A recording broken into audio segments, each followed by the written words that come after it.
বুকে ধরে যত ফুল ফোটালাম, সে ফুলের কাঁটা ছাড়া কি পেলাম? ভাগ্যের পরিহাসেরই নাম।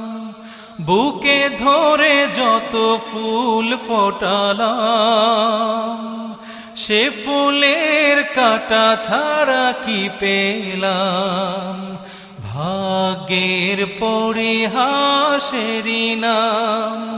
কেন নিয়তির কাছে বারে বারে হেরে যায় মানুষ এমন?